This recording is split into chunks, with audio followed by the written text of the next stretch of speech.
This is The Compensatory Concept with Mr. Neely Fuller, heard exclusively on TalkTainmentRadio.com, the world's greatest radio. Radio, the way it should be heard. And now, Mr. Neely Fuller. If you do not understand white supremacy, which is racism, what it is and how it works, everything else that you understand will only confuse you. Only confuse you. Only confuse you. Welcome to Talktainment Radio, the Wednesday, October the 17th, 2018 edition.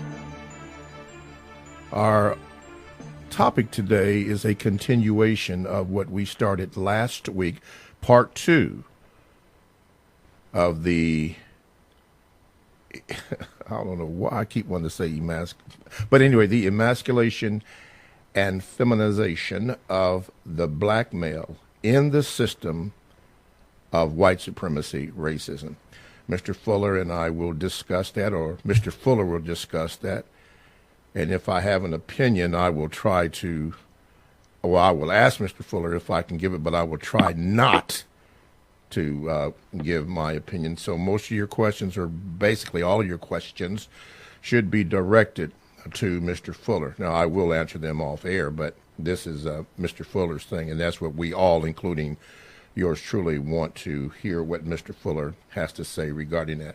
We also will have your Gmails, and I am loaded with Gmails, so I will, if I get the chance to read them, I will.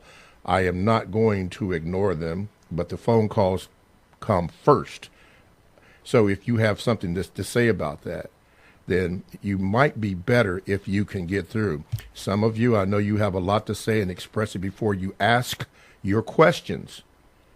And that's fine, except that it's beginning to take too much time because some of you have written basically long letters. So what I'm going to do is get to the question of whatever you're stating, unless it's VGQ. For those of you who have been with the program, you know what that is, VGQ. But I'm going to get to the questions of it, and then we'll see what's going on with that. Okay, let's see. Don't forget that we are also doing the donations, and there will be a special announcement, for that. Okay, let me introduce to some and present to others Mr. Neely Fuller. Mr. Fuller, good morning, and how are you? Good morning. I'm still learning. Okay, you are still learning. A question in the area of the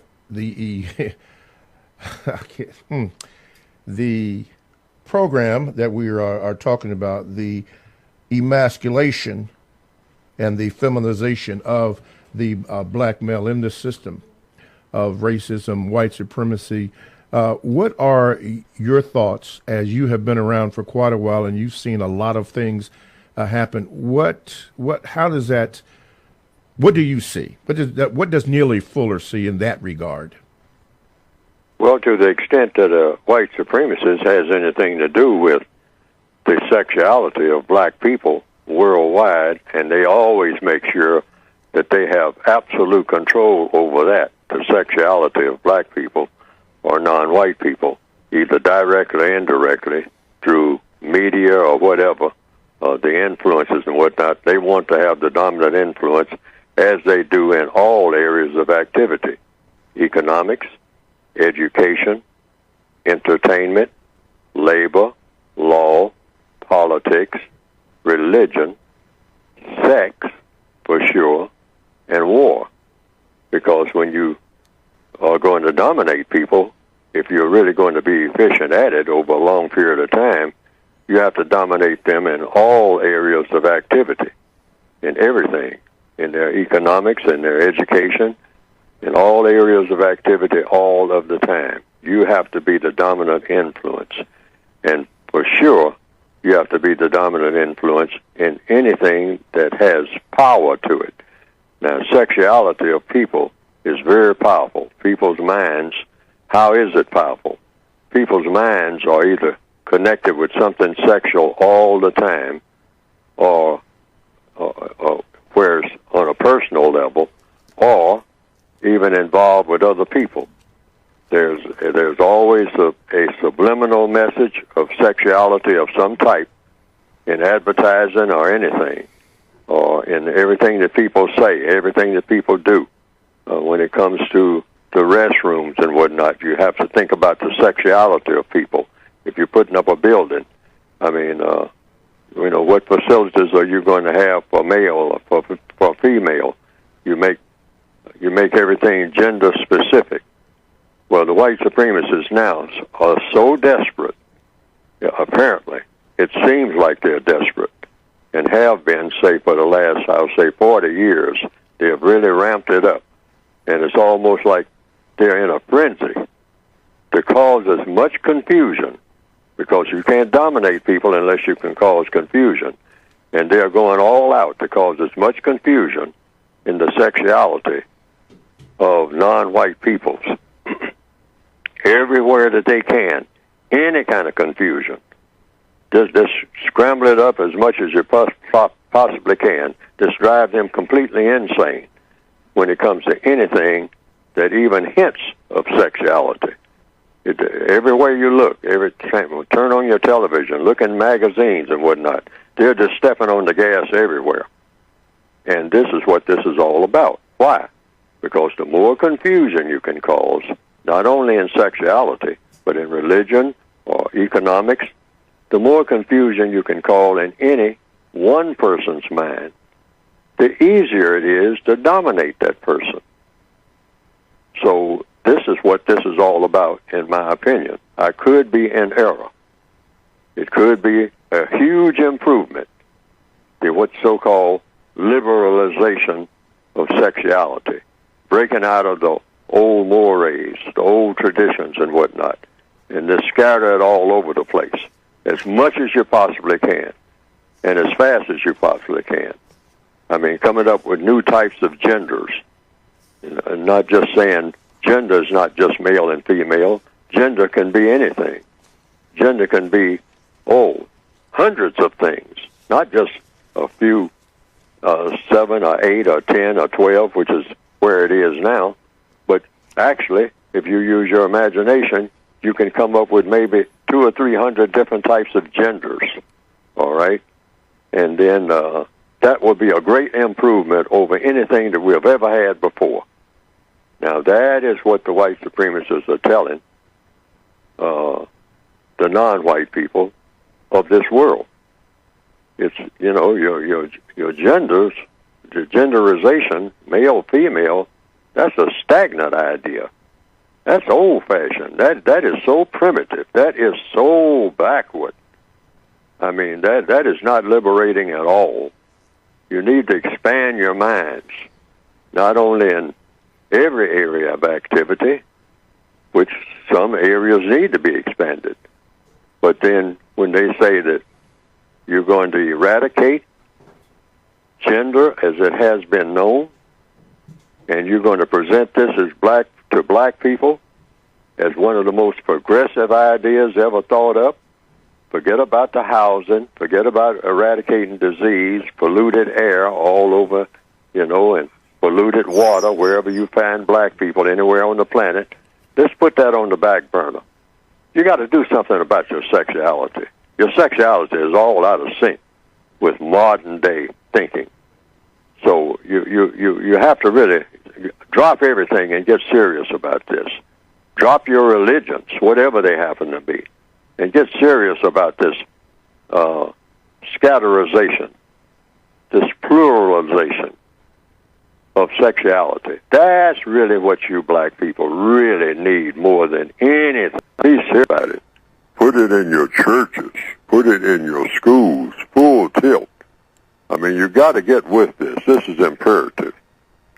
I mean, don't worry about global warming and all like that. Don't worry about trying to pay off your house note. Put that on the back burner. Try to get this sexuality, in correct perspective. Otherwise, you're going to be left behind, as always. And you black people don't want to be left behind. You want to be up to date. So we white supremacists are telling you, we're at last finally giving you something you can really use and really need more than anything.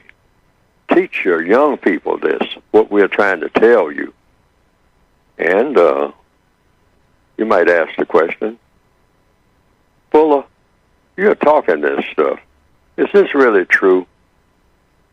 Or are you just you got some kind of personal hang-up about something or something? I mean, why are you harping on this? I'm harping on it because I think that the white supremacists are definitely harping on it, either directly or indirectly. Look in the Washington Post this morning. Draw your own conclusions based on what I started saying in 1972. The feminization of black males is one day going to be full tilt. Black males are going to all grow up, starting with just the ornaments and whatnot, little small things that people didn't pay any attention to, because I started paying attention to it many years ago. I said, wait a minute, where does this earring thing come from? That's usually associated with females, not that people in ancient times. I mean, Indian tribes and whatnot, they had all kind of ornaments on, but that didn't have anything to do with their masculinity. But see, it's not so much what is on the surface, it's what the purpose of it is. And in what you call Western culture, for a long time, lipstick and, facial paint in what you call the white culture was usually associated with feminization. So back about maybe 40 years ago, they started, and it took on and took root. A lot of white people were doing it, and then they kind of drew back from it a little bit, the earpieces. But black people, if you notice, are still wearing the earpieces, even though a lot of white males have discarded the earpieces, even though they started it back in the 1960s and 70s, all right? And then the long hair thing was a white thing, okay? But now they've gotten the black males, sitting in front of that mirror, and hair worship is now taking up a whole lot of mental space.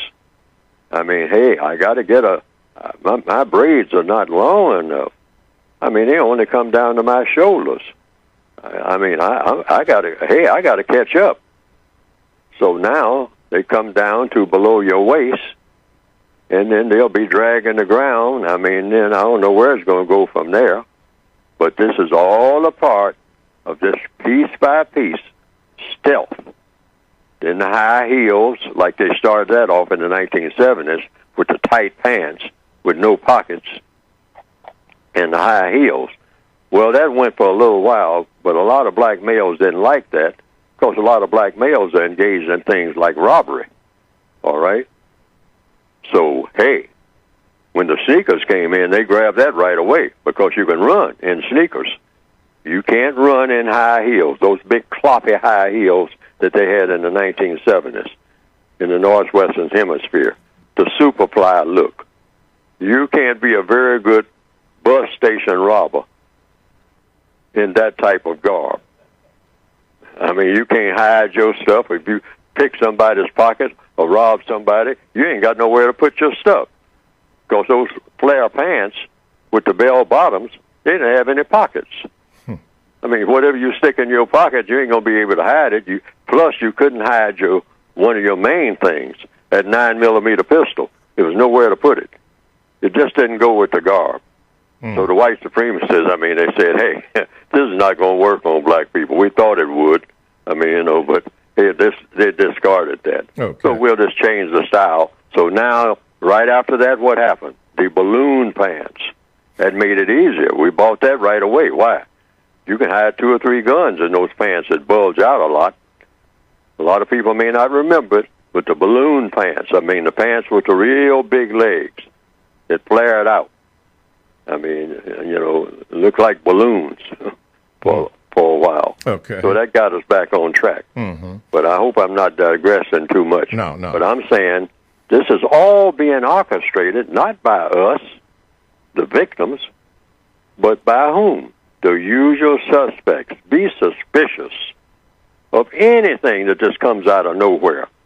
And all of a sudden, black people just grab hold to it because we're so desperate to be noticed.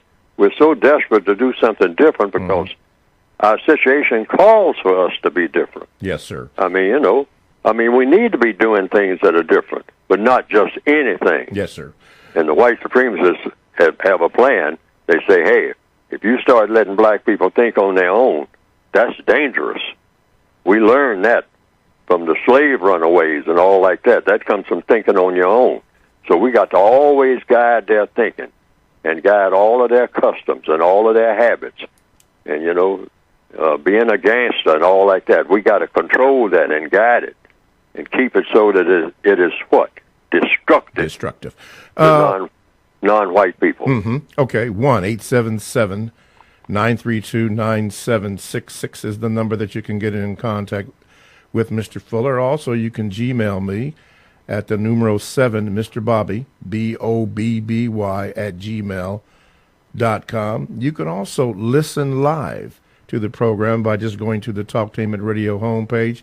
At the top, listen live, and you right there, like and subscribe to the button to the show. Also, you can do this. Go to the YouTube channel and type in Talktainment. I think you scroll down to where it says radio, and then you hit that button, then type in Talktainment number 2, and you are also right there where you can like and share the button. And one more way, you can go to facebook.com/Talktainment, and you're there. Those are all the ways. Now, TalktainmentRadio.com is a 24/7, no-charge worldwide broadcasting facility with hosts delivering on various topics such as news and lifestyle, sports, law, health, wellness, religion, politics. So here's one that I am going to share with you, and it is called The Kinsman. Now, if you have never heard of this show, it would be to your advantage to listen to Brother Malik Hero speak about issues concerning black men in particular, but black people. The Kinsman, a show that is exclusive to TalktainmentRadio.com, and that's radio the way it should be heard. We are discussing on this Wednesday, the 17th of October, 2018, I always want to, I don't know why I want to call it emasculation and the feminization of the black male in the system of white supremacy, racism. I'm going to take a Gmail here, and here's one that I'm going to take. It says, to Mr. Fuller, and to reduce the stress off of Mr. Fuller, Mr. Fuller says we should meditate and not celebrate. I meditate 4 hours a day, not all at once. I say as a mantra, breathing in, I know I'm breathing in. Breathing out, I smile at my fear. I use the logic that produces intelligent fear. Can you ask Mr. Fuller if he would be willing to say a compensatory statement that will revitalize all of our minds together, replacing racism with justice? Well, that's just it. Replacing this system of racism with justice. That's what all the meditation should be about. You don't just meditate just to be meditating, or just sitting there, mumbling to yourself. You're just sitting there mumbling to yourself. You got to be saying something to yourself about, now, how do I go about doing something of constructive value once I come out of this meditative trance? Mm-hmm. All right? That's what it's all about. Otherwise, you just might as well just sit there and meditate and meditate and meditate until you fall over dead. What is that worth? See, whatever you do is supposed to produce a constructive result and something that you can measure. See, the white supremacists, that's the way they operate. They're only interested in what will make them stronger in doing something. And this is why they are the envy and the consternation and the fear, the white supremacists. Not talking about all white people. I'm talking about those who are the most powerful minds and the most powerful people that the world has ever seen. That's those white people who believe in practicing white supremacy, as it is in 2018, the most powerful people that the world has ever witnessed. Nobody has proven to be more powerful in all of recorded history than those white people who believe in the system of white supremacy. Now, in order to get in that position, they have to be totally scientific. I mean, not just sitting around making small talk. It takes a lot of planning. It takes a lot of burning of midnight oil. It takes a lot of thinking. Going over things in fine detail about what works and what doesn't work, and discard everything that doesn't work immediately, and hold on tenaciously that everything that does work how? To make them more powerful. That's how. Okay. That's all they think about. All right. That's why they are the most efficient people that the world has ever seen. And everybody, people of color, caters to them. Okay. Let's go to the phone lines. Line number 1, you're on with Mr. Fuller. Peace. Mr. Fuller, speaking on the degenderization of the black male, they're targeting our children now. I just want to know your input on how do we speak to our young children about the degenderization of the black male and how they can get on code. How can we speak to our children? Okay. Mr. Fuller? I always say one thing right out of the code book about age, because when we say children, we're talking about age, because actually every non-white person on the planet is a child in the system of white supremacy. I am a child, regardless of how old I get. It doesn't have anything to do with a calendar. It has to do with my status in the system of white supremacy. And I have a child, the status of a child, the status, if you want to use that term. I have the level of power of a child in the system of white supremacy. I'm a prisoner of war. Prisoners of war are children. I don't care how tough they were before they became prisoners. Once you become a prisoner of war, you have been reduced to a childlike state, and you are catering to the people who are mature. The people who are mature are the people who have you in the prison. And white supremacy is a world prison. So you get into the core of your question. You tell everybody of any age the same thing. So you don't, people always ask that, what do you tell children? What do you tell children? And they scratch their heads about what to tell children. You tell anybody of any age. You just don't put that child label on it. Doesn't make any difference what age they are. You tell them the truth. But here's the crucial thing. You have to tell them in a way that they understand what you're saying. And when is the best time to do that? With anybody of any age, when they start asking questions. Be ready with the truthful answer to all questions. Don't say you're not ready for this answer. They're ready for the answer when they ask the question. Doesn't make any difference whether they're 5 years old or 105. Okay. Mr. Fuller, are you familiar with the straw man theory or the CQV theory? Familiar with the what? CQV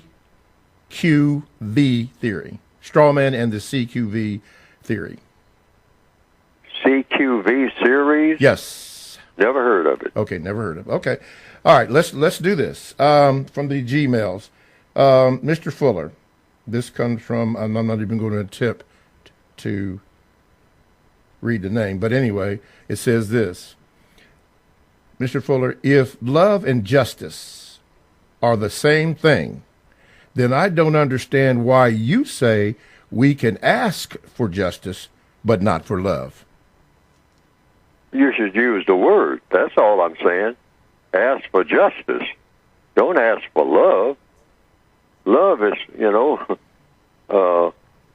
if you're talking about the emotional love, which is not what I'm talking about. I'm saying according to the compensatory code. But in popular talk, people do not think of love and justice as being one of the same. So I'm addressing that part of don't ask for love. When people think that, you don't ask, that emotional thing, whatever it is that people want emotionally. Well, why don't you love me? I mean, put your arms around me. I mean, put me into that little cocoon where I can feel safe with you, where I can feel close to you and you feel close to me. We're talking about feelings. But see, I'm talking about a practice of not mistreating people when I talk about justice. And the compensatory definition for justice is the same as love. That's not the dictionary definition. See, but I just want people, so it won't be confusion, to understand I'm speaking within the compensatory context when I say love and justice are one and the same, according to compensatory counter-racist logic. We make it that way. It's not that way in the use in the average person's mind. It's not that way in a dictionary. I don't think you'll look in any English language dictionary and find that love is synonymous with justice. But that's only in counter-racist logic. So I make the distinction between the two. I hope I haven't added to the confusion in doing that. Well, I think when you put it in that term, compensatory logic, then that narrows it down to specifically what you are addressing. Yes, I'm saying that's the way it should be looked at. Yes. All right. But when I talk about don't ask people for love within the way that it's usually used, that's the way I'm using it. Mm-hmm. In the way it's usually used. But if you change that word to justice, yes, you do ask people for that word and ask people for the practice that goes with that word. And what is justice? Guaranteeing that no person is mistreated. Underline, guarantee. And guaranteeing that the person that needs help the most gets the most constructive help. You have to have those two elements in order to have justice. Justice does not exist anywhere on the planet. And there's no record of it ever existing. So where everybody who needed constructive help got it, and nobody was being mistreated. I don't know of no place where that has existed in history, and no place definitely where it exists now. Plain and simple as that. Yes. Even if you check the historical records that have been put down, and even those are suspect at best, you still will not find in any period of time where there ever has been justice. Would that be correct? As far as I know, except maybe with the possible exception of, in biblical terms, that's the King James Bible, mm-hmm. in Genesis, the story of Adam and Eve. Nobody was being mistreated, and the people that needed help the most got the most constructive help in the Garden of Eden, because it was just two people here, according to what the preachers have told me. Just two, nobody else. Adam and Eve. Adam came first, Eve came next, and they were in a perfect state. They didn't want for anything, any kind of help that they needed, they got it, and they didn't mistreat each other. But something happened. But something happened. Yeah, we'll get to that. All right. And ever since then, according to preachers themselves, everything has been all messed up. Alrighty. Nothing has been correct, according to many Christian ministers. Alrighty. Here goes the music. TalkTainmentRadio.com. We go where you go. Check us out on 94.1 WGRN. Podcasts are available. Download the TalkTainmentRadio.com app to your cell or to your tablet. That's radio the way it should be heard. Stay right there. We have a question that's going to deal with page 95 of the revised code. So get your books ready so that Mr. Fuller can address that. All that and more coming up next on TalkTainmentRadio.com.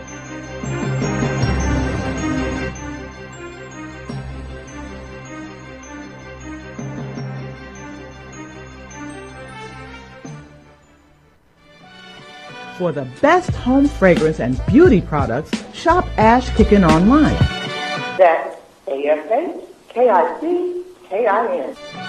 Made with 100% natural quality ingredients and handcrafted with your family in mind, Ash Kickin products are better than those other guys. Ash-kicking candles, incense, body butter, face moisturizer, and hair moisturizer are priced just right, and you can get yours at 10% off with coupon code TALK17. Support this 100% black-owned business and get your home and body smelling and feeling all right. That's ASHKICKIN. Shop Ash Kickin' online at www.ashkickin.com. Everyone's talking about the Meet the Candidates Forum. St. Dominic Roman Catholic Church, 453 North 20th Street, Columbus, Ohio. Saturday, October 20th from 10 to 1 with S. Yolanda Robinson and Kahari Inoharo as moderators. It's sponsored by Blacks in Government, Federally Employed Women, and a host of other organizations. And meet the candidates and find out who really supports your issue. Are you ready for a high school that allows you to work at a place that is right for you? Are you ready to earn a certification in healthcare, business, or manufacturing while achieving your high school diploma? Then you are ready for Life Skills High School, a free public school option for high school students 16 to 21 years old. Learn more about your free high school educational options at lifeskillshs.org or call them at 888-7992. Life Skills High School, education that fits your life. You trusted Judge Terry Jamison when you elected her in 2012. She came to the domestic and juvenile court with experience as a trial lawyer in criminal, domestic, and juvenile law, serving Columbus and Franklin County residents. Re-elect Judge Terry Jamison to the Court of Common Pleas, Domestic Relations and Juvenile Branch. Judge Terry Jamison, justice tempered with mercy, because your family matters. I'm Judge Terry Jamison. I'm asking for your vote on November the 6th, 2018. I was voted in by the community because your family matters. Thank you. If you or someone you know is abusing drugs and or alcohol and want to stop the abuse, contact APDS at 1409 East Livingston Avenue. Office hours are 9 a.m. to 8 p.m. daily and 9 a.m. to 3 p.m. on Saturday. APDS is certified by the Ohio Department of Mental Health and Addiction Services and primarily funded through the Adam H. Board. Fees are based on your income, and Medicaid is always accepted. For more information, call 614-253-4448.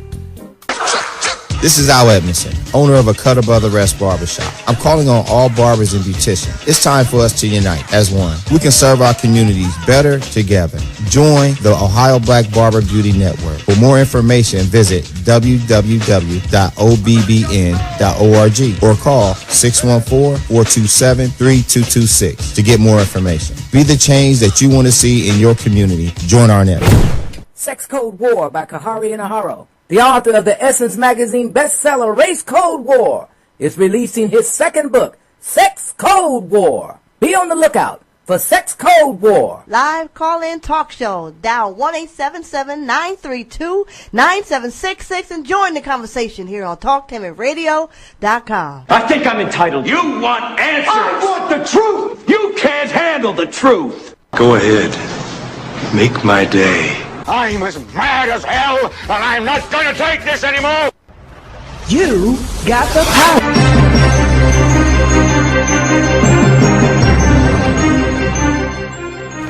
All righty. TalkTimeRadio.com. We go where you go. Download the TalkTimeRadio.com app to your cell or to your tablet. That is radio the way it should be heard. My name is Mr. Bobby. I am the co-host of the Compensatory Concept with Mr. Neely Fuller Jr. Our on topic today is the emasculation and feminization of the black male in the system of white supremacy, of racism. Before we left, I said that we were going to address a caller, or rather a statement that was made by one of our Gmailers, page 95 of the revised expanded edition of the book. But before we go there, we have a phone call, so let's address the phone call. Caller, you are on. Go ahead, please. You talking to me? I am speaking with you, sir. Okay. Good morning, Mr. Fuller and Mr. Bobby. I noticed that on social media, when I post or when I see others post or topics concerning counter racism, there's not, it's like total silence. as far as feedback. However, when I post random topics, I get all types of feedback. Should I just stop posting about countering racism and just concentrate on applying the code within my own life, or just continue to, try to, keep posting and receiving, not much feedback? And that ends my question. Okay. Mr. Fuller? Well, mostly you just go about your everyday pursuits. The code is designed to be addressed to the individual person. Yes. And 2 words, 3 words, constructive problem solving, with the emphasis on problem solving, but make it a constructive. That's it, each and every day. What's the best way to go about solving a problem in the most constructive manner? That's code. That's the whole code.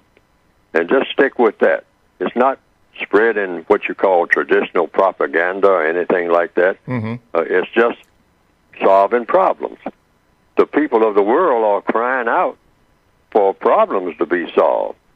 So all real codification is, counter-racist codification, is about constructive problem solving. Mm-hmm. Now, the white supremacists say, oh, yes, I can solve problems. I got all kinds of ways of solving problems. I'm the problem-solving master. See, so they'll say, is there a problem going on in Somalia? And they'll say, yes, we got all kinds of problems in Somalia. Okay, well, my way of solving the problems in Somalia is to drop some barrel bombs, all right? So, yeah, no people, who are crying about their problems or whatever, or trying to settle their disputes or whatever, you drop a bomb on all of them, then problem solved. Because why? There's nobody there. I mean, you just say, hey, empty that space and turn it over to the elements, the sun and the moon and whatnot, and the sand and whatnot. Hey, just drop a bomb on them. That'll take care of that. Okay, next problem. Drop a bomb on that. They are problem solvers. They're the strongest in the world when it comes to problem solving. But codification, counter-racist codification, is about finding the best way to solve the smallest or the largest problem on a daily basis by individuals, wherever you happen to be, and do so in the most constructive manner. That's all. You don't scratch your head and worry about people not picking up on what you're saying or anything like that. Just say that you are here to solve problems. Okay. Now, what's the best procedure for solving problems? Questions and answers. Questions and answers. Okay. All righty. Get ready, everybody. Mr. Fuller, I hope that you have page 95 of the revised expanded edition. Revised expanded, thank you, edition. This comes from Gigi. Now, Gigi, I did answer the second question that was addressed to me, and I did Gmail you what you now have in your possession. But this is the question that she has for you, Mr. Fuller. She said that white supremacy, racism in common, wait a minute, these 2 questions, which I did answer one, have only the system of white supremacy, racism in common, but are otherwise unrelated. Okay, here is the first question. The first question from Mr. Fuller, on page 95 of the revised edition of the code, you advise to ask direct help from white classified persons and the same last name. What was your personal experience in doing this, Mr. Fuller, if you've done it? Did you succeed in getting help, and was it of a constructive nature? No, I've never done that because I've never run into anybody, any white people who had the same last name as me. I've never had. I've never run into a person named Fuller who was white in my entire existence. I haven't run into that person. But if that person would ever contact me, according to the code, page 95 in the textbook for victims of racism, that you can get by going to producejustice.com. I'll just put that note in there. That was good. Go ahead. Right. But if if you happen to encounter, your name is Jones or Johnson. I mean, you should, and that person is white, you have the same last name as that white person, and you're a person that is black, well, according to people like whom they call the Honorable Elijah Muhammad, that's where our names came from in the Northwestern Hemisphere. Black people's names came from white people who owned them, their family chain. So it's logical under compensatory law that these are the people who should step forward. In fact, white people who are named Johnson should try to find black people who are named Johnson and say, how can I help you? Because, hey, my ancestors, I was able to be successful based on your captivity. Okay. And everything that I have now as Mr. William Johnson, and I'm a white person, and I got all this money, and I'm doing well, and all of the Johnson family going way back. I mean, hey, we have done quite well. Okay. But you people, you black people named Johnson, you haven't been doing too well. So when I run into a black person named Johnson, and I'm a white man, and my name is Johnson, I say, Mr. Johnson, I mean, my ancestors probably owned your ancestors just like I own you now, directly, indirectly, under the system of white supremacy. So is there any help that I can give you? Let me know. Okay. So hypothetically, if my last name was Jones and I know that Mr. Jerry Jones, the owner of the Dallas Cowboys, and my last name is Jones, I should be able to go up to him and ask him for help? Sure. You say, is your name Mr. Jones? Mr. Jerry Jones?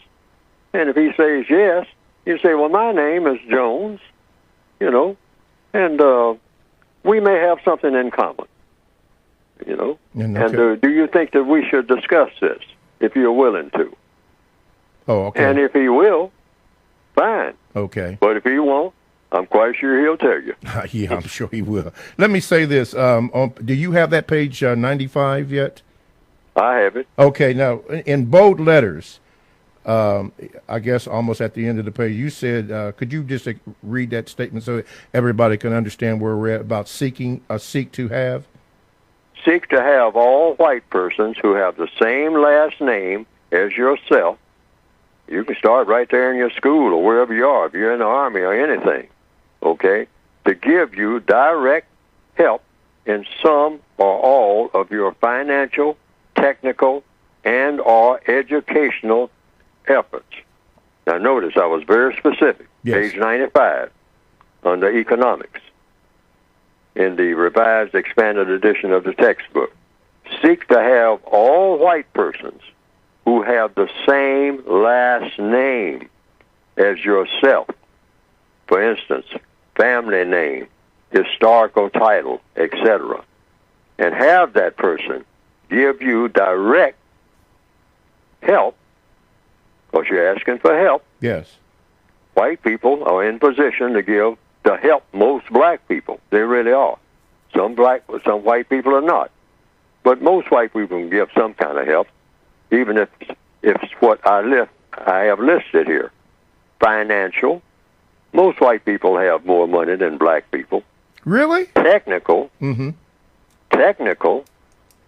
I'm going to say that again. Most white people have more money in the Northwestern Hemisphere, I don't know about other places, than most black people. Yes. I mean, the statistics show that. Jobs and whatnot, you get more money. So financial, that would be first. Yes. Financial help. All right. Technical. A white person say, I don't have no money, buddy. I mean, hey, I'm struggling. I'm just trying to make it. And he'll be telling the truth. Or she. So you say, well, maybe you can give me some technical assistance. Technical how? Anything, any kind of information. Where can I get a job? Who do I talk to? Give me a phone number of somebody who can help me solve my problem, whatnot. That's technical information. And or educational efforts. Can you help me to learn something that I don't know, that I need to know? These are the things I have listed. Financial, technical, and or educational. Mm-hmm. And you do that with somebody who has the same last name. people are always saying, including white people, how do you solve this race problem? What's the best way to go about doing it? Well, you can just start with your family name. I mean, let's just talk to white people. We got to get somewhere. We got to start somewhere. What's the best way to start? This might be one of them. Well, you just start with the family name, all right? And that's a direct line. Hey, my father, you're Mr. Thomas, I come from a long line of Thomases. Mm-hmm. I mean, we never moved outside of that line. This is a white person talking. And so, the original Thomases, of South Carolina, we had slaves like you wouldn't believe. Mm-hmm. I mean, and we named all of our slaves Thomas. Okay. All right? So you might be one of the people, who you're not doing well here in 2018. You might be one of our slaves going way back. Okay. All right? So, hey, since I'm going to start helping people to get along and whatnot, I'll just start with the Thomases. Okay. All right? Every white person should be doing that. I mean, really, initiate it themselves. All righty. But if they don't, well, black people should put it on their minds, which is what we try to do with page 95. Okay. Here. So it could be that the family, the Fuller family that owns the Fuller Brush Company, very popular company with Fuller brushes, or Steve Fuller, the former quarterback of the Clemson Tigers who beat the Buckeyes in 1978, 17-15, could be your relation. Is that correct? Right. He could be going way back in history, one of the owners of the people who passed the name down to me. Yes. All right. And I would say these people, I request right now on the air, if they hear about this, get in touch with me. I mean, I invite you to get in touch with me if you want to be of help to one of your, people that you got a lot of help from. Okay. According to the history books that have been written by white people, unless they lied. I don't think they lied about that because they bragged about it. How many slaves they own. Yeah, yes. So if Mr. Fuller out there, Mrs. Fuller out there, wherever you happen to be, even going all the way back to Buckingham Palace, if there's any Fullers there, I mean, you probably have something if you're in Buckingham Palace. Yeah, you probably So you do. can probably deliver something to me right away and help me in my quest to do what? Produce justice. Replace the system of white supremacy with the system of justice. Okay. And I think that's an honorable goal to be associated with the white Fullers of this world. Okay. Thank you very much. Which is a direct line before we get to the call for you to speak about your book. Mr. Fuller, yes. Yeah. Mm-hmm. You can get the book by going to producejustice.com. And what will come up on the screen is all the information you need, including an advertisement with this program, talktainmentradio.com.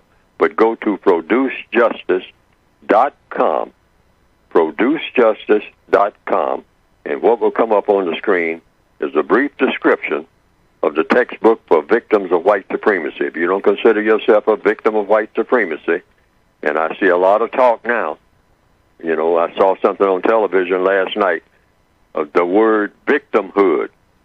They say all these people running around, buying into this victimhood thing. Everybody's claiming that they're a victim. Well, I'm either making a false claim or I'm not.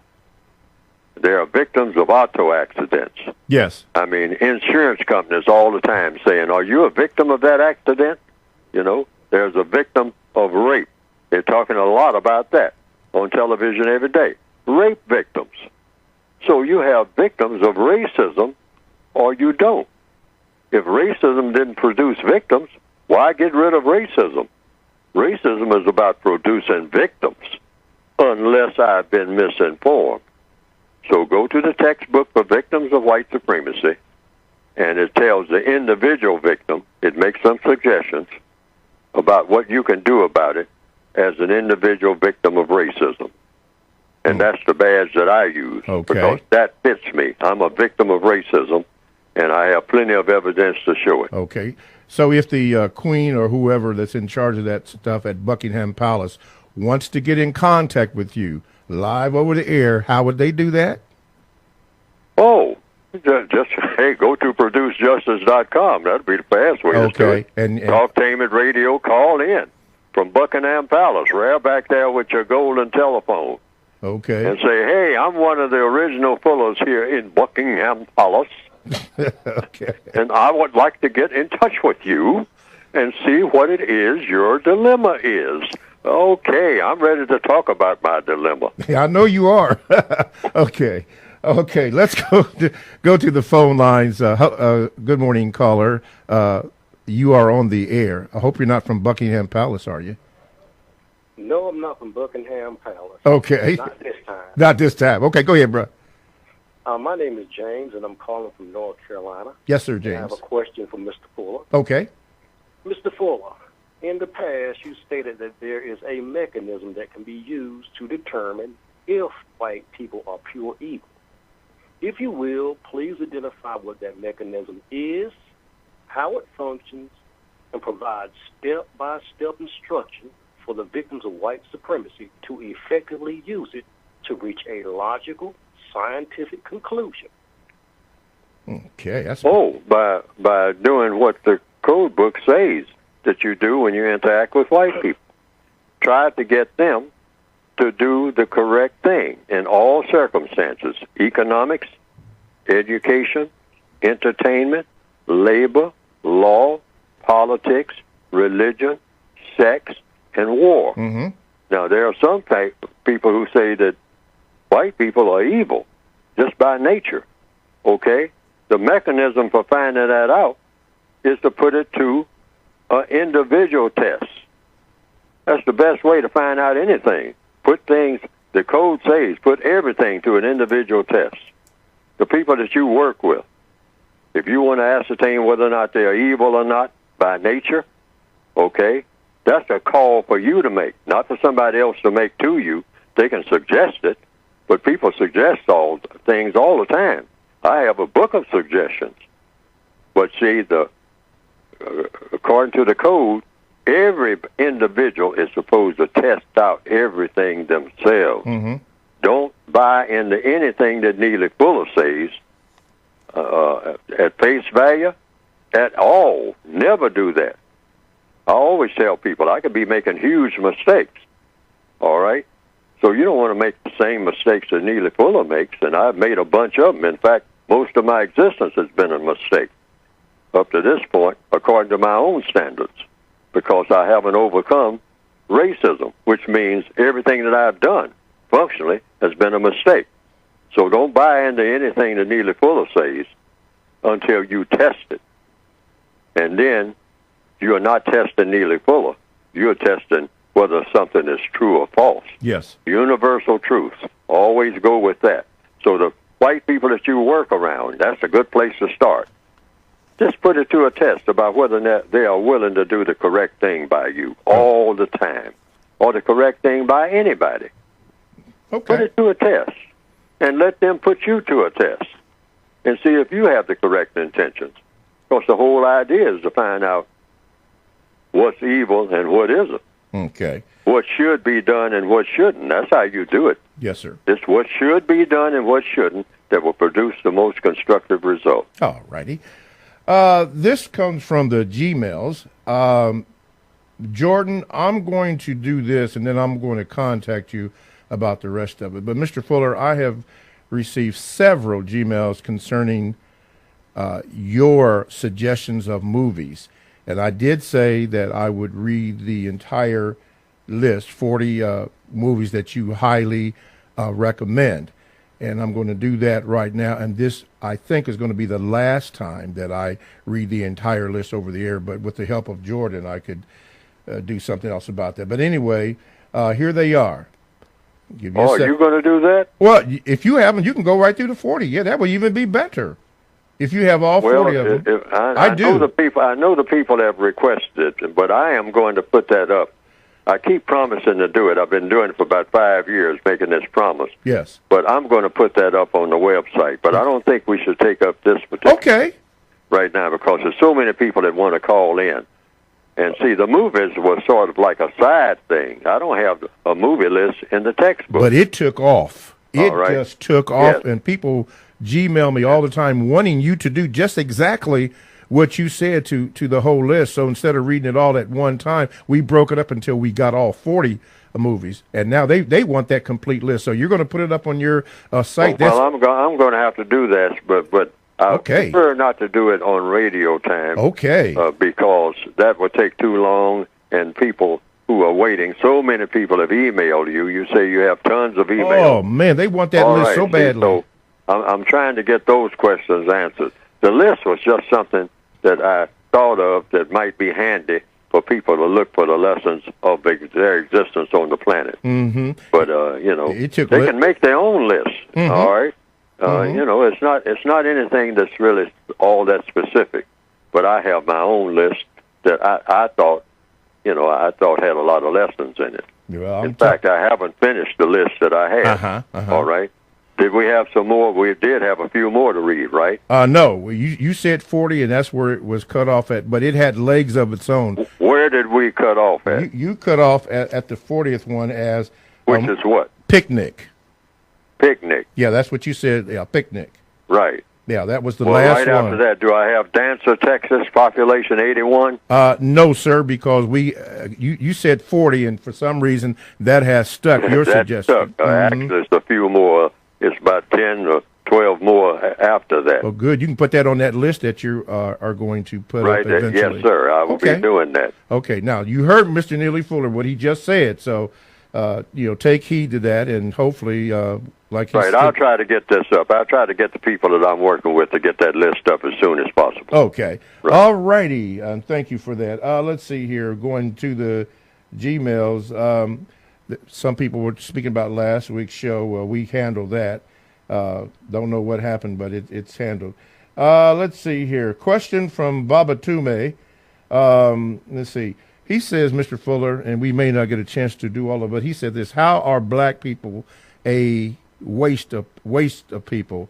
Aren't the white supremacist racist suspects the ones that are waste people, being that they are the most capable of producing justice and deliberately choose not to?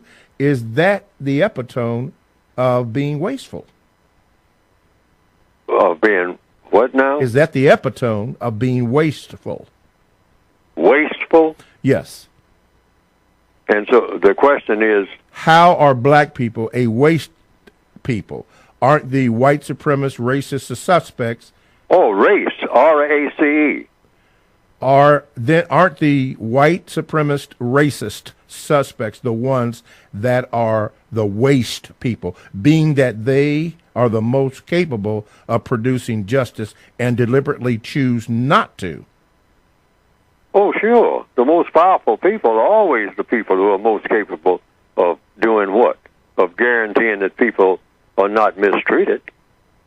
See, whomever is the most powerful person in a room of 10 is always the person who is more capable by having that power to either mistreat people or not, help people or not.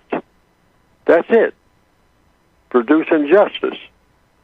The most powerful person, the smartest and most powerful person. And, of course, in order to have power, you have to be smart. Okay. All right? All right. Which black people, the white supremacists, are always trying to get black people to do everything except get smart. All right. Music time here. We have come to the end of the first hour. TalkTainmentRadio.com, the world's greatest radio the way it should be heard. Thank you for listening. Thank you for the pleasure of your time. We will hear you or see you on the second hour.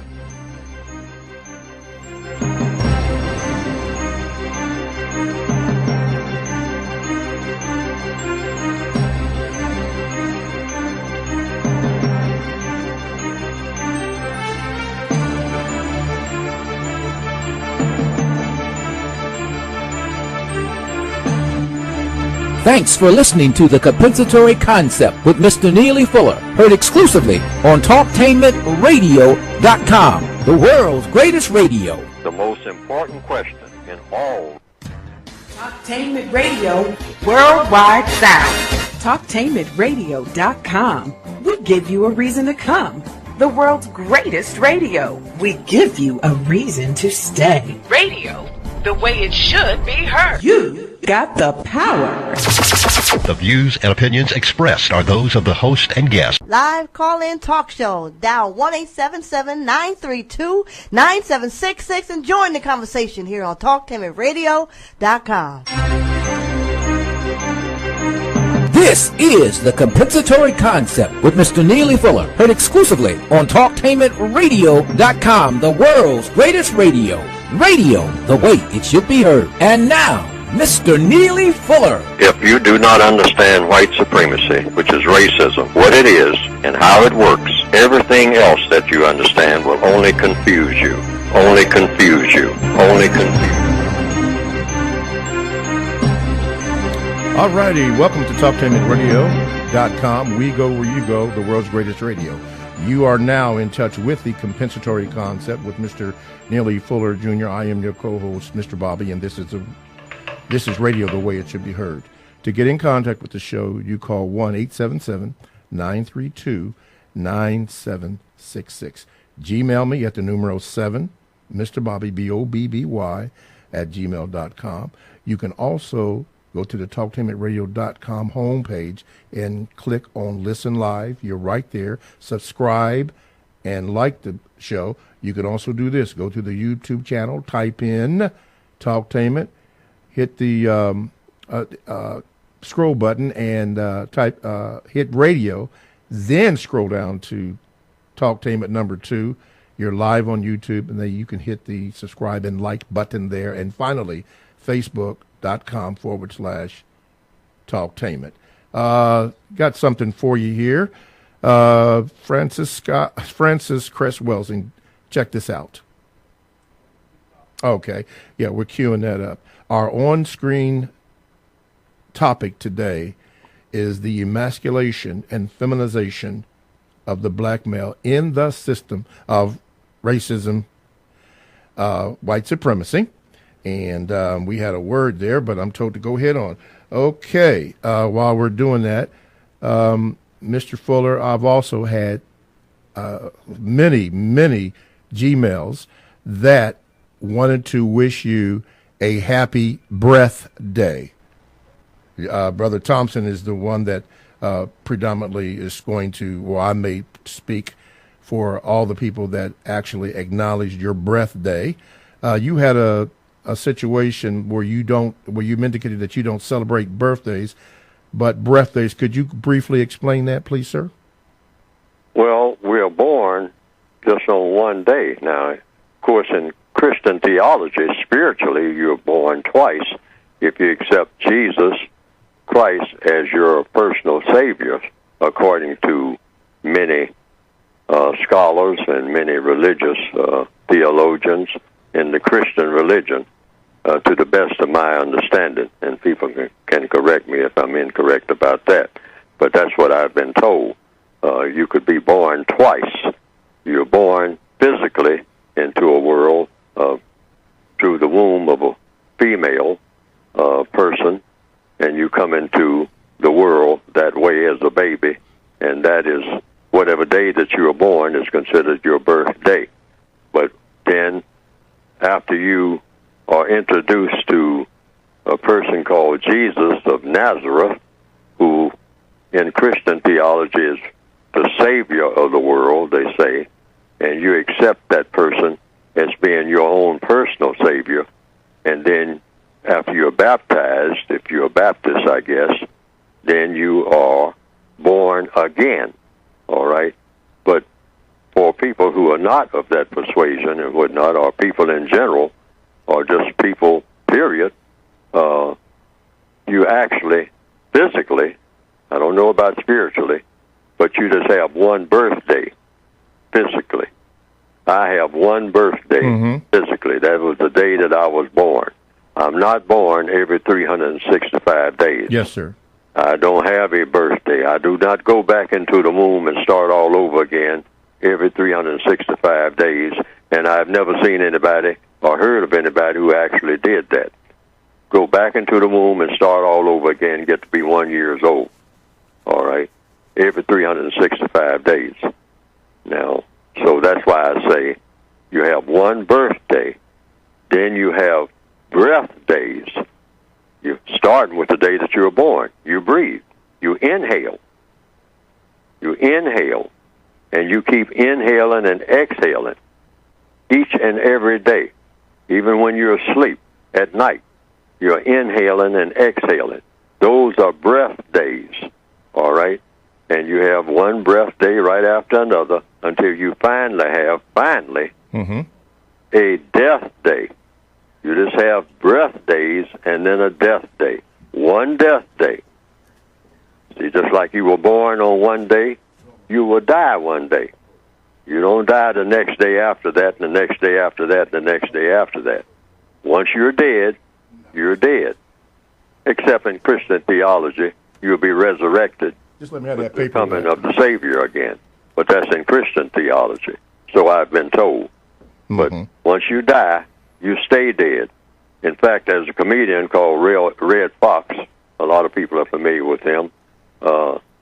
He said, there's only one thing wrong with being dead, and that is you stay dead too long. Okay. Wow. All righty. Red Fox. You'd stay dead too long. Okay. 1-877-932-9766 is the number that you can get in contact with the show to ask Mr. Fuller any question you'd like. Our own topic today is the emasculation and feminization of the black male in the system of white supremacy, racism. But as you know, you can go off topic. Mr. Fuller, Brother Javari has said this. He says, from my studies, Mr. Fuller, I have found English to have been constructed as a programming language for behavior modification. They purposely hide the true meaning of words and then often give us the opposite meaning in everyday usage. That allows them to more easily control us. What do you think, Mr. Fuller, of learning other languages to help counter this persuasive and mostly unnoticed effect? Learn everything that you possibly can, including languages. Everything that you can use in a constructive manner to produce a constructive result. Learning, learning, learning. That's why in the opening of this program, I say what? I say I'm still learning. Why? Because I hope that I'm still learning, because there's no such thing as being educated.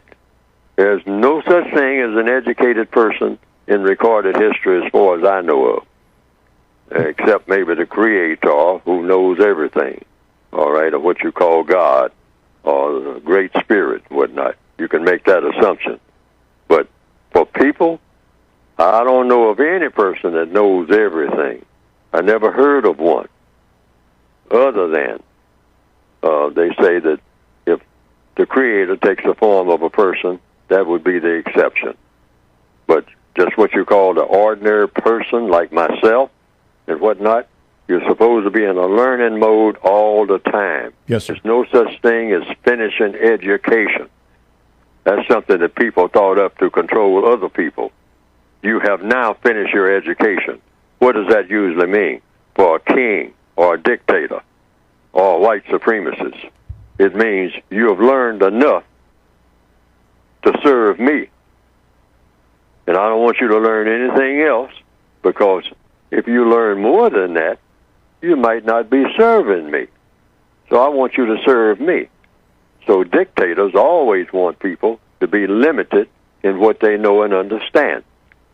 Just know what I tell you and understand what I tell you and use the words that I tell you to use. And that way, I can always control you, because I have your mind. I can go to sleep now because I have your mind, and you think the way that I have taught you to think. Okay. That's what white supremacists have done everywhere. All righty. 1-877-932-9766, or Gmail me at the numeral 7, Mr. Bobby, Bobby, at gmail.com. Mr. Fuller, Black Rant says this: black people's worst problem is our inability to control our emotions. We get upset all over again every time there's another shooting or someone says the N-word like Papa John's did recently. According to the code, Mr. Fuller, how do black people get control of their emotions and stop flying off the handle when we are provoked by the media? Understanding white supremacy. That's why I put it in the front of the textbook for victims of white supremacy. If you don't understand white supremacy, which is racism, what it is and how it works, everything else that you understand will confuse you. And when you're confused, you get angry, you lash out in all directions and whatnot, like any organism that's confused. If you look at an ant, if that ant gets confused, the ant becomes agitated, or an insect, a fly buzzing around in a house, and trying to find that current of air so it can go outside. The fly wants to change where it is, the environment, but the fly keeps going up against the window, and it buzz around in the room and then come up against the window again, because the fly doesn't understand that glass. See, that glass keeps stopping the fly. The fly can see where it wants to go. It sees the trees out there and all like that and the flowers. It's trying to go out there, where it can get some food. It's not getting any nourishment here. Here in somebody's bedroom or living room. So it's trying to find its way out. So you can tell the flies buzzing and whatnot sometimes, those type of flies that buzz. Okay. They make noises. They're agitated. Now, once they can get outside, you open the window and they fly out, then, the agitation subsides. People are the same way. Yes, so black people are locked in. We're prisoners of war. And we don't understand that we're prisoners of war. See, that's where the agitation comes from. Okay. We're in an environment that we don't understand is designed to keep us in a submissive state, in an ignorant state, in a destructive state. Yes, sir. And we don't know how we got there because we think everything is supposed to be better than it is. Not in this condition, not in the system of white supremacy. Once you understand you are subject to the system of white supremacy, then you become calm. Okay. He finally says this, Mr. Fuller, what practical steps can we take to control our emotions better so that we can be more logical in how we handle the daily onslaught of white supremacy, racism, and see past their tricks? Start with the textbook of the victims of white supremacy or any other book that will help you to understand the condition that you're in and why you're in it. See, once the fly understands its environment, or a bee, or a bird, once you understand your environment, you become calm and methodical. See, that's the result of understanding. When you understand anything, threading a needle, you get frustrated in threading a needle. If you're trying to put that thread through the eye of that needle, and for some reason you just can't get it through there, all right? So what you do is put on a pair of glasses, and you can see the opening in that needle, and now you get what? You begin to get calmer than you were before. You've been trying to do this for the last 15 minutes. Now you put on your glasses, and you can see it better. That increased your understanding. It's clear to you now what wasn't clear. And now you put the thread through that eye of the needle, and the thread is now in the needle. Okay. And you have calmed down as a result of that. That applies to everything else. Knowledge and understanding of what's going on around you and why. This all comes from doing what? having the answers to questions. Having answers to questions. Because the way you solve problems, I don't care where you are, who you are, or what you are, or be a bird, is to have the answers to questions. All righty. From the Gmails again, but by the way, 1-877-932-9766, or you can Gmail me at the numeral 7, Mr. Bobby, B-O-B-B-Y, at gmail.com.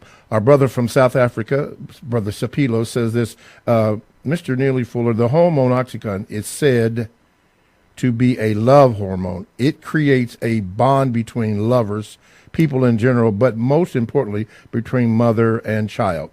I believe excess sex in the black female group is contributing to schizophrenia when it comes to the masses of black males. Lack of sexual or human contact among black males is resulting in oxytocin deficiency.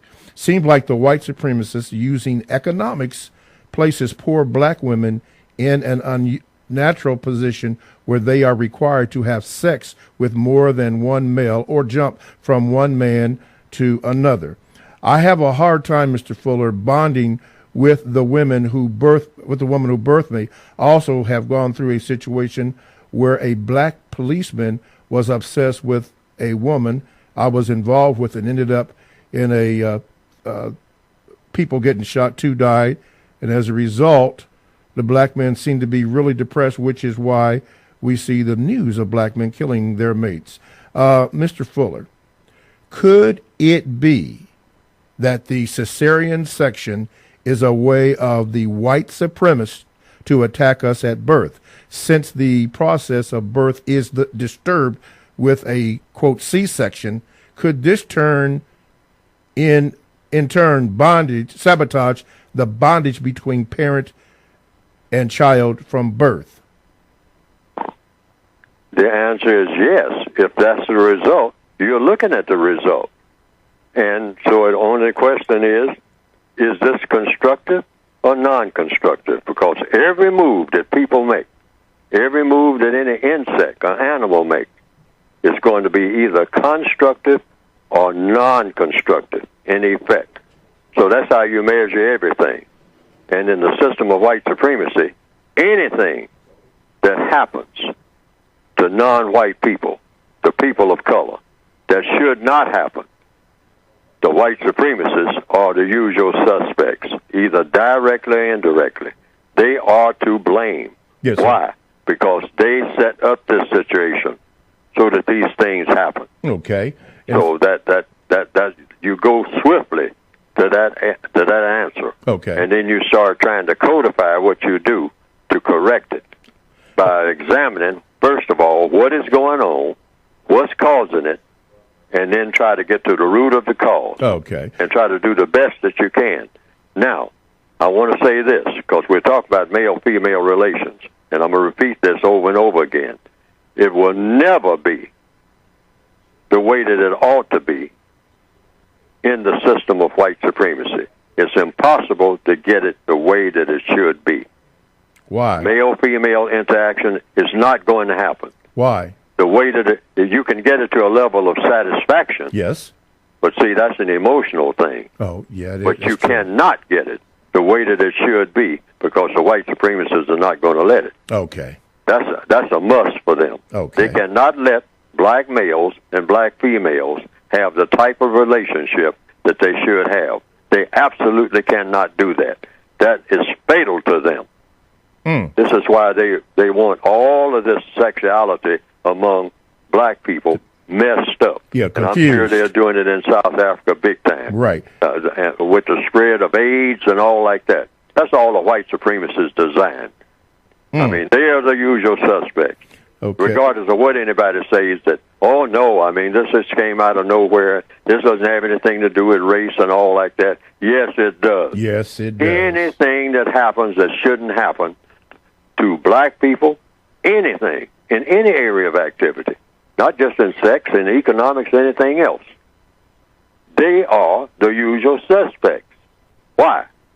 Because they're in charge, that's why. Okay. You always blame the captain of the ship for anything that goes All right. That maritime reference. Yes. He finally says this: could our confused sexual habits be contributing to our mental sickness?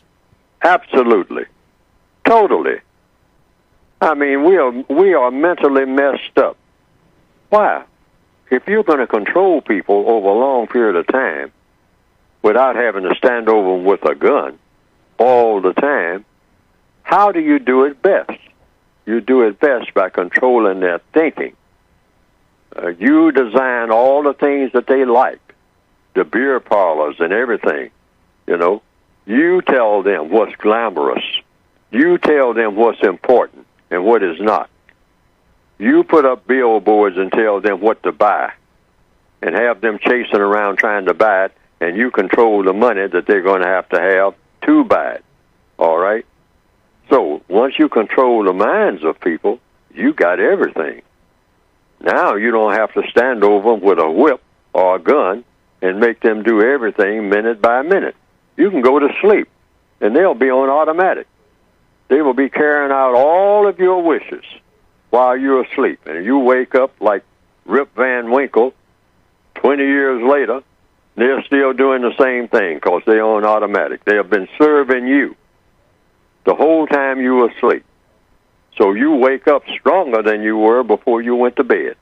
That's the white supremacist strategy. And when they mess you up sexually, they have messed you up in everything. And they are working full time doing that. Mm-hmm. Wow. Woo! TalkTainmentRadio.com. We go where you go, and all you have to do is download the TalkTainmentRadio.com to your app or to your cell. And that's the way that Talktainment Radio operates. We are a 24/7, no-charge, worldwide broadcast facility with hosts delivering on various topics such as news and lifestyle, sports, law, health, wellness, religion, and politics. Now, here's one that I am going to share with you right now, and it is called This Is Libby. Now, if you have never listened to This Is Libby, it is a show that deals with holistic medicine, holistic approaches to life, things you should do, things that you may not want to do. Give it a listen and see if there's something in there for you. And all this comes from TalkTainmentRadio.com, radio the way it should be heard. My name is Mr. Bobby. I am the co-host of the Compensatory Concept with Mr. Neely Fuller Jr. And our topic today has been the emasculation and feminization of the black male in the system of white supremacy racism. This is the second addition to that. And we've had Mr. Fuller address this issue, and we've had calls about that. And if you would like to call, you can do this by calling 1-877-932-9766. And this gentleman said I can use his name. His name is Victor Palmer, and he says, yes, it is a planet dominated by white supremacists, racist men and racist women who are classified as white. So what is the issues you want to address for your life?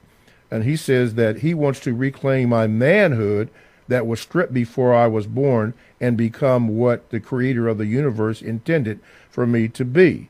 I was told it were originally was so, but we lost a major world war against the racists. But we continue to resist the battles that we have worldwide. My only problem is that the global system of white supremacy, that my only problem is being mistreated. Mr. Fuller, can you address that, and how can we overcome this? The only problem, he said, is how do you overcome the mistreatment? Yes. Through a code. That's the missing link. That's the one thing we don't have. We don't have a method for going about doing things. That's all it takes. If you're going to put a new tire on a car, you have to have a method for doing so. We don't have a method for doing anything when it comes to racism. I mean, and we just have emotional responses. I don't like that name that he called me. Boo-hoo-hoo. All right? We need to examine that and say, how am I supposed to react to name calling? And the code book I try to make suggestions as how do you react to anything that's happening. There's a best way and a worse way for doing anything. And so, therefore, just on a thing like name calling, because that's been mentioned here on the program, somebody calls you a name, Kafir, or Scully, or Shine, or Spook, or the N-word. Or MF. Yes, right. Something black people call each other in the Northwestern Hemisphere, MF. Okay? How do you respond to that? Okay? The code says you simply listen to what's being said, and that's your response. You take note of who's saying it and what the conditions are and all like that, and that's it. And if they, if the person is addressing you like they are being aggressive or something like that, you want to find out whether they're being aggressive about in this particular instance. What if they put their hands on you? Oh, that's different. Now, you repel that aggression. That's aggression. If the person is trying, physically trying to do something, all right?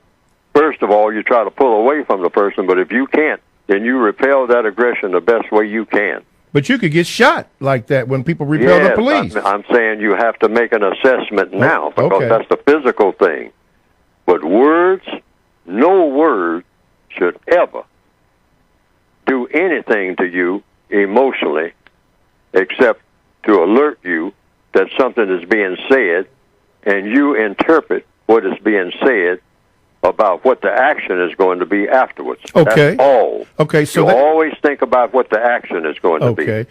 Now, that old expression, and I'm sure that you have heard of this, that at least it was told to me this way: sticks and stones may break my bones, but words will never hurt me. That's correct. That's a decision. See, the listener to a word makes the decision about what they're going to do about the word. See, because a word is just something that you listen to. Somebody's delivering a message to you. If I'm called the N-word, that is a message. I am delivering a message to you. Fuller, you are and they call me the N-word. Yes. Or Shine, or Coon, or MF, or whatever. And might even say, and I'm throwing your mother in there too. Whoa! All right?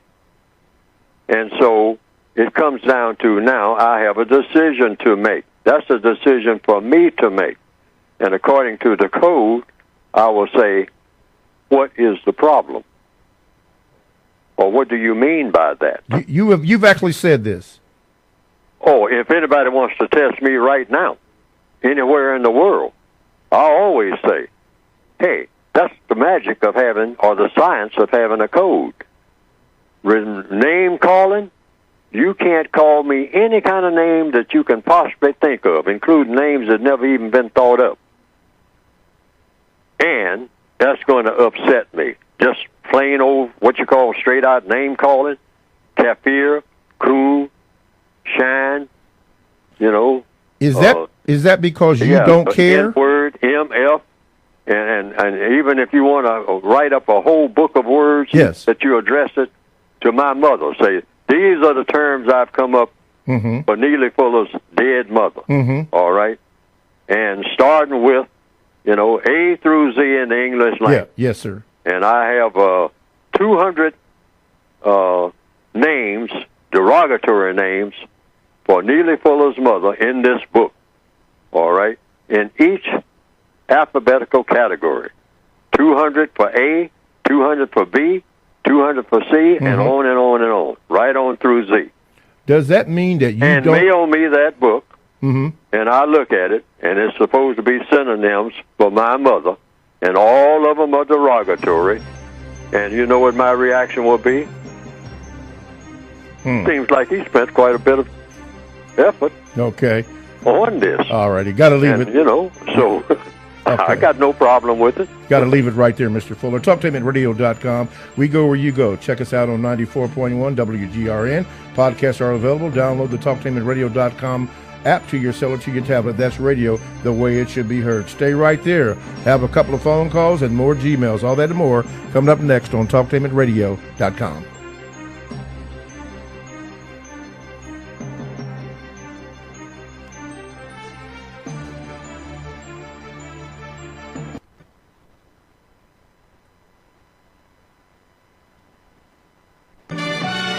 For the best home fragrance and beauty products, shop Ash Kickin online.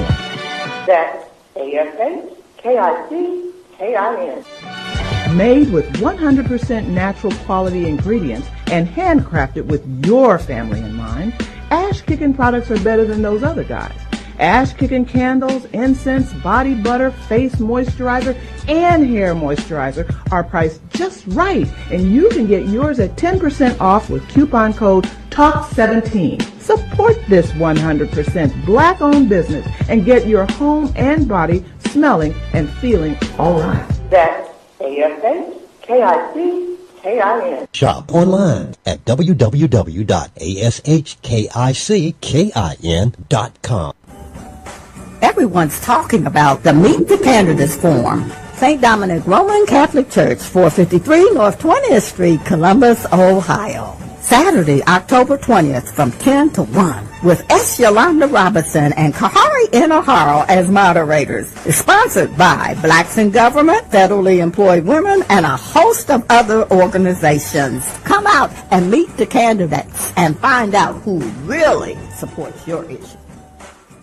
Are you ready for a high school that allows you to work at a place that is right for you? Are you ready to earn a certification in healthcare, business, or manufacturing while achieving your high school diploma? Then you are ready for Life Skills High School, a free public school option for high school students 16 to 21 years old. Learn more about your free high school educational options at lifeskillshs.org or call them at 1-800-888-7992. Life Skills High School, education that fits your life. You trusted Judge Terry Jamison when you elected her in 2012. She came to the domestic and juvenile court with experience as a trial lawyer in criminal, domestic, and juvenile law, serving Columbus and Franklin County residents. Re-elect Judge Terry Jamison to the Court of Common Pleas, Domestic Relations and Juvenile Branch. Judge Terry Jamison, justice tempered with mercy, because your family matters. I'm Judge Terry Jamison. I'm asking for your vote on November the 6th, 2018. I was voted in by the community because your family matters. Thank you. If you or someone you know is abusing drugs and or alcohol and want to stop the abuse, contact APDS at 1409 East Livingston Avenue. Office hours are 9 a.m. to 8 p.m. daily and 9 a.m. to 3 p.m. on Saturday. APDS is certified by the Ohio Department of Mental Health and Addiction Services and primarily funded through the Adam H. Board. Fees are based on your income and always accepted. For more information, call 614-253-4448. Sex Code War by Kahari Inoharo, the author of the Essence magazine bestseller Race Code War, is releasing his second book, Sex Code War. Be on the lookout for Sex Code War. This is Al Edmondson, owner of a Cutter Brother Rest Barbershop. I'm calling on all barbers and beauticians. It's time for us to unite as one. We can serve our communities better together. Join the Ohio Black Barber Beauty Network. For more information, visit www.obbn.org or call 614-427-3226 to get more information. Be the change that you want to see in your community. Join our network. TalkTainmentRadio.com is proud to present the compensatory concept. It is an effective system for countering the effects of white supremacy. TalkTainmentRadio.com is able to carry the first hour. However, the cost for the second hour is exceeding our limited budget. That is why we ask for your kind assistance in keeping the second hour on the air. If you believe like we do, help us in this struggle for justice. Go to the Gold Donate button on the TalkTainmentRadio.com web page and hit the Gold Donate button. That's the Gold Donate button. And please donate. Help us to keep the second hour of the compensatory concept on the air. Thank you. Live call-in talk show. Dial 1-877-932-9766 and join the conversation here on TalkTimidRadio.com. I think I'm entitled. You want answers. I want the truth. You can't handle the truth. Go ahead. Make my day. I'm as mad as hell, and I'm not going to take this anymore. You got the power.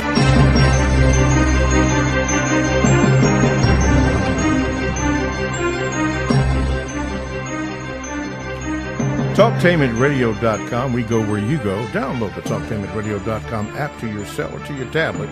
That's radio the way it should be heard. My name is Mr. Bobby. I am the co-host of the Compensatory Concept with Mr.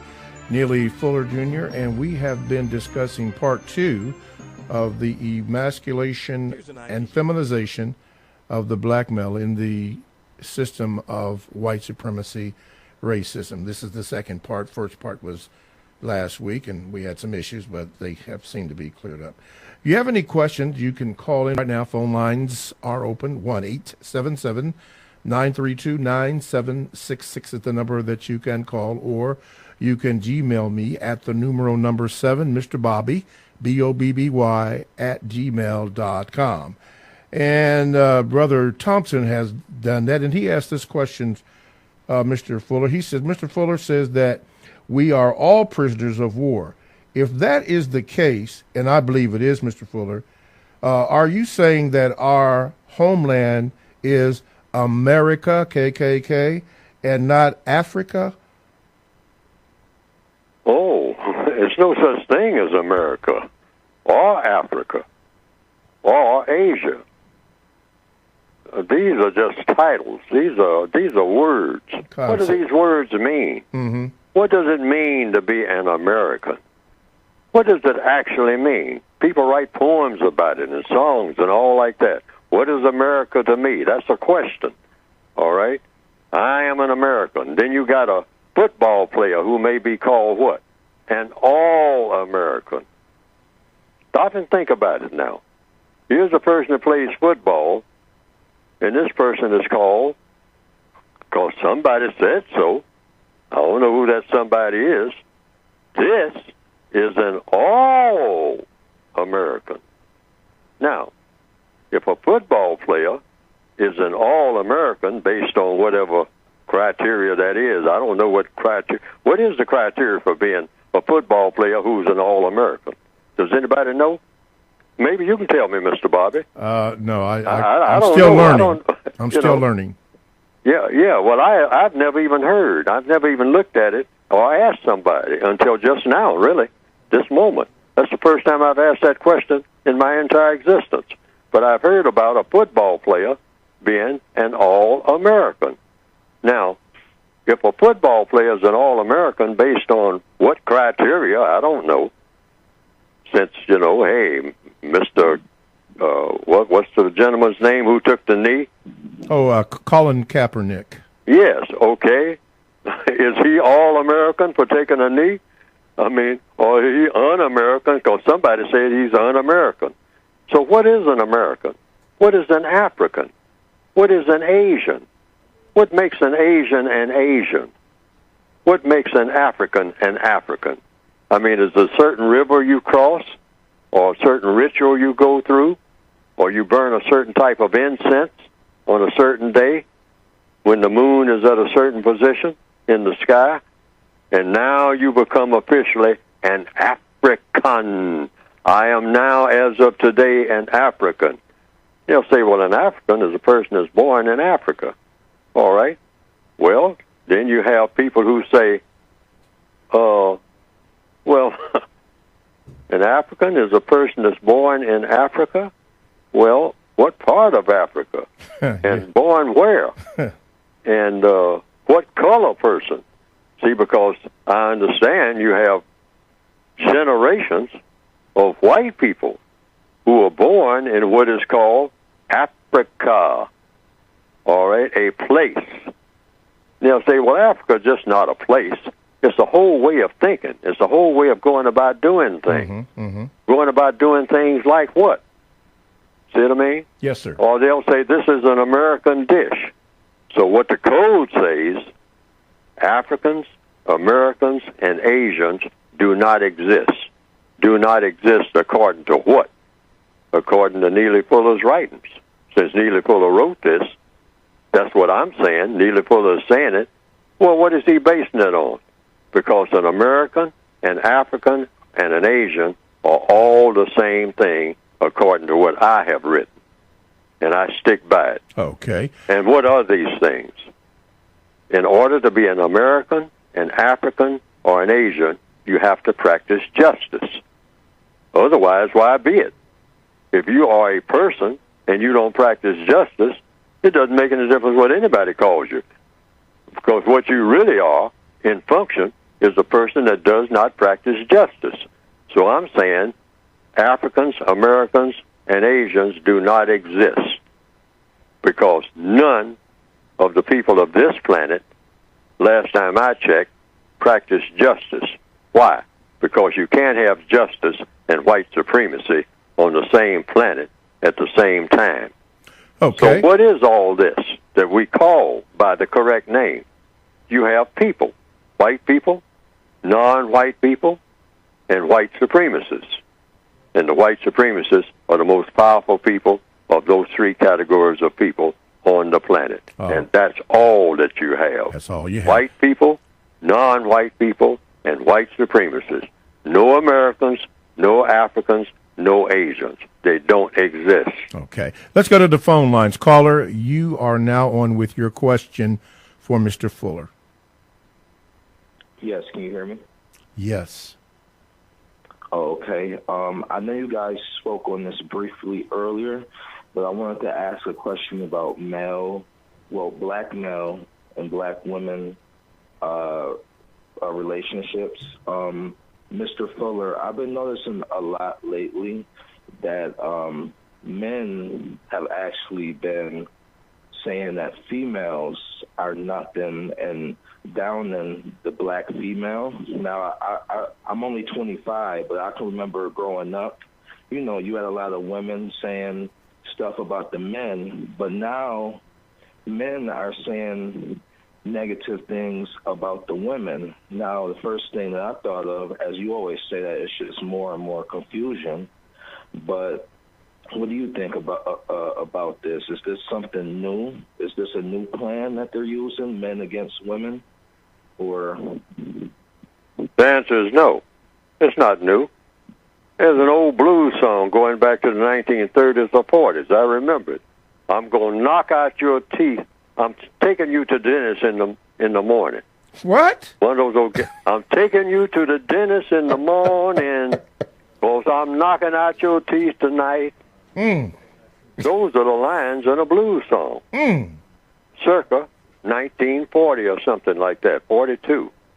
I mean, it's, I'm going to snatch me a picket right off of my back fence. Going to whoop you, baby, till you learn some sense. Okay? All right, a lot of songs like that black people sing. So when they say the hip-hoppers are putting women down and all like that, that's nothing new. All right? We have been trained that way. That goes with the system of white supremacy.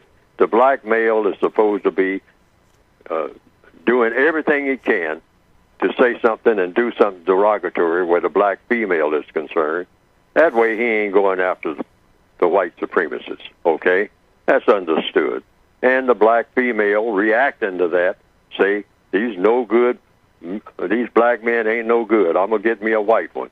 That's exactly what the white supremacists want, all right? So, the black girls are taught at an early age to be Cinderella, to be Barbie. If you don't look like Barbie, you ain't quite with it. I don't care how black you are, you better find some bleaching cream and some blonde hair, and you better get you some artificial blue eyes so you can look like Barbie, lady. Otherwise, you need to commit suicide. And then it ain't nothing to you. And then they made You're a no black good Barbie. at all. That's the white supremacist philosophy, yes, sir. And they have gotten a lot of us to buy into it. Okay, But here's the converse thing. During the 1960s, we started saying we're proud to be black. All right, and I immediately said we don't need to do none of that either. You don't have to be proud to be black. So when James Brown said that, I say it loud, I'm black and I'm proud. You said that? I said that way before he said that. Of course, that's just my opinion. And I'm saying, first of all, you didn't have anything to do with being black. So you don't ever be proud of something that you didn't have nothing to do with. Okay? You're black because you're black. Your creator made you that way. Marcus Garvey got it correct first time around. He said, God made the black man black, and he didn't make a mistake. End of story.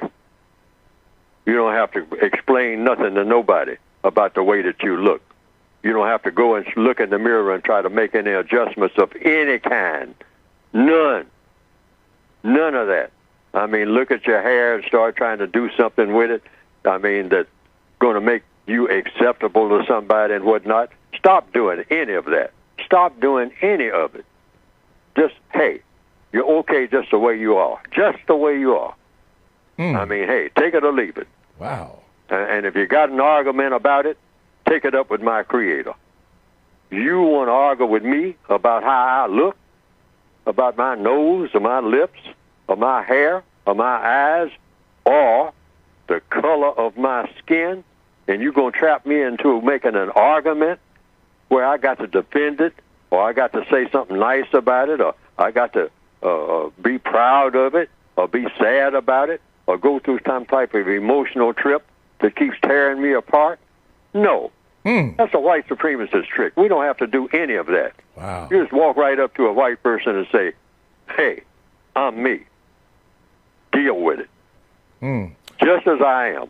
Well, you better go and do something with yourself and then come back. No, I'm not doing nothing to myself. I'm not doing nothing to my hair, my eyes, my skin color, nothing. Now, you deal with that. Wow. As is. And if you got a beef about it, take it up with my creator and see good luck with that. You know, it makes me laugh because I'm thinking about something you said in previous shows about a song that I never knew that was in existence that said, I told you that I loved you, but now get out. Yes. That just, wow, I didn't even know that. But anyway, speaking about getting out, let's get out of that and get out of this. This is the time for the expression of your book. So go ahead, Mr. Fuller. Yes, go to producejustice.com. And a lot of the questions that people are asking on this program, as in other programs, are in the textbook for victims of white supremacy. And including what to do about, all of this sexual confusion and whatnot. It's there on page 343 for those who already have the book that you can get by going to producejustice.com. Counter-racist sexual. That's what we all should try to be according to the textbook for victims of racism. See, counter-racism is not about just talking about how awful everything is. It's about what to do about it as an individual person. That's what the book is designed for. It's to direct it to the individual person about what to do about, hopefully, everything on a daily basis.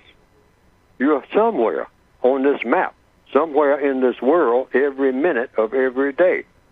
So you should be doing something, hopefully, of constructive value in this prison called white supremacy as best you can. So this book is designed to, as best you can, lots of things you can't do, but what you can do, you try to do the best you can with the circumstances you're given. And the book tries to tell each individual, males, females, non-white people, victims of racism, wherever they happen to be, the best way, suggestions. You don't have to do it. And before you do it, you make sure that it makes sense to you. Don't ever do anything, regardless of what Neely Fuller says to anybody else. Don't do it if it looks like it's not going to come up with a what? Constructive result. Yes. No, you examine it, because everybody's circumstances are different. But they are just suggestions in this textbook, including what to say and what not to say, what to do and what not to do. Yes, sir. In every area of activity. Go to it by going to producejustice.com. Okay. Now, you just mentioned something as you were talking about the book, your book, and then you mentioned on page 343 and actually it starts on page 342, and you said some of these additional sexual categories that the racist white supremacists promote may have titles similar to some of the following. And you almost go through the entire alphabet of different things like all sexual, democrisexual, gigolosexual, half sexual, master sexual, other sexual, polysexual, quad sexual, true sexual, war sexual, whore sexual, what have you. And then you said there is a reason to believe that a substantial part of the white supremacist racist sexual confusion is to promote the concept that the vagina of the non-white female is of little or no value in the world of, quote, future sexual classifications. Yes, sir. Wow. That is one of the, where when it comes to the black female, yes, sir, what they are doing, they are saying little by little, the black female vagina is obsolete. And the new black vagina for black males or for any other male, but mostly non-white male, is the white male anus. That's what they're going to finally arrive at after they get through sorting out all of this sexual, thing. They're going to try to make that clear, I think. I think that's where they're headed. To the white male's anus. The black female vagina is something that's obsolete. It's something that shouldn't even exist. I mean, a black female doesn't have a vagina. What? I mean, because they're going to masculinize her anyway, and what she'll have on is a plastic strap-on you see it in a lot of the catalogs for women already. These strap-on phalluses and whatnot. And then she'll go looking for a white woman, because that would be her holy grail, because the only holy grail of vaginas will be the white vagina. The vagina, this is the white supremacist strategy, ultimately. See, they're going in a roundabout way of doing it. But I think I could be in error. See, I can't predict the future. But I have said these things as far back as 1972, back when I said that the white supremacists will have black males wanting to be females, more than anything. I mean, and that the white supremacists, with any black male that shows tendencies that he wants to be a female, or that he is, he's just what we call a homosexual by birth, which we know that and all like that. But the white supremacists got an agenda for that person, and that is, I'll help you do anything that you want to do, as long as you help me spread that word and try to get everybody to be just like you are. Everybody, without exception. And we ain't going to leave nobody out. Everybody of color. All right? That will be that homosexual black male's assignment according to the white supremacists. It's not to belittle or to beat up on people who are so-called gay. That's not what this book is about, or this segment of the book, or counter-racist ideology. I mean, we all have people like that we know personally, if we're not that way ourselves. But it is what the white supremacist agenda is. And this should even be alarming to black people who are so-called gay. They should be paying attention. Wait a minute. There's a whole lot of stuff going on in here that ain't in my plan. So what are the white supremacists up to when it comes to black people's sexuality, period? For the black female, what is their agenda in 2018? For the black male, for the black child at an early age, I mean the younger children, 5 years old, which they are dumping all this stuff on, all kinds of corpus sexual, flash sexual, altar sexual, blessed sexual in the church. Hey, come on up here and right up to the altar here. Hey, we're going to have, tonight is going to be orgy night, folks. here at the First Baptist Church. Come one, come all. Bring your partners. I mean, we don't discriminate against anybody. That's discrimination. Come on in, and we're going to not only say that it's okay and have marriages and all like that, we're going to have ceremonies like we did in old days, in ancient times, some of us, back in the Roman Empire, all right, particularly in the Christian church. Let's have an orgy night here at First Baptist Church. Bring your partners. And this is going on now. Hey, it's right on the edge, mister. And it ain't just Neely Fuller talking a lot of crazy talk. Open your eyes and take a look yourself. Who's promoting this, and who's going to benefit from it? I'm saying the white supremacists, and only the white supremacists, are going to benefit from all of this. It's going to take a little while to get to it, but look for it. I'll long be dead when it comes to fruition. But you can look back on it and say, well, hey, maybe Neely Fuller called that one correct.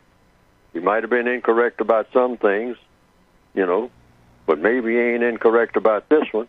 They don't do things without a reason. Okay. The white supremacists do not do anything without a that's reason. not going to make them powerful. Okay.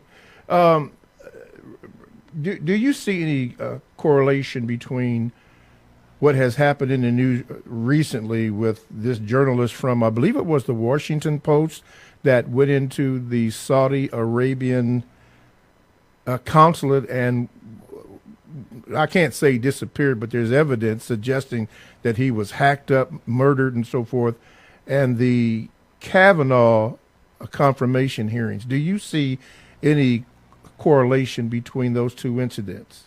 Well, there could be. I don't know. I always say what the code says. This is the way to say it officially. To the extent that a racist had anything to do with it, is to make the system of white supremacy stronger. That's the way you say it. Okay, could you say, according to compensatory logic of those two incidents, that the racists did have something to do with it? Could you say that, according to compensatory logic? According to compensatory logic, if it has anything to do with power among people on this planet, the white supremacists have something to do with everything that has something to do with power. All right?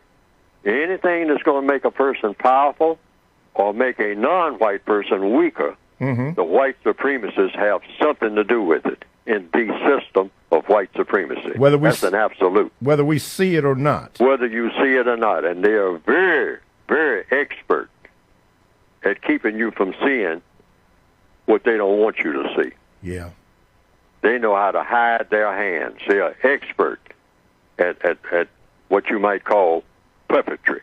Doing things, magicians. See, a magician does something in such a way you don't know how they did it. With your eyes opened. With your eyes, you're looking right at it. Now, how did that rabbit come out of that hat? All right? That's a magician. The white supremacists are superb at that. They are better than anybody that's ever existed at making things look like they are not something other than what it is. Experts in confusion. Yes, experts in confusion. That's what the textbook for victims of racism is designed for us as victims to help unravel.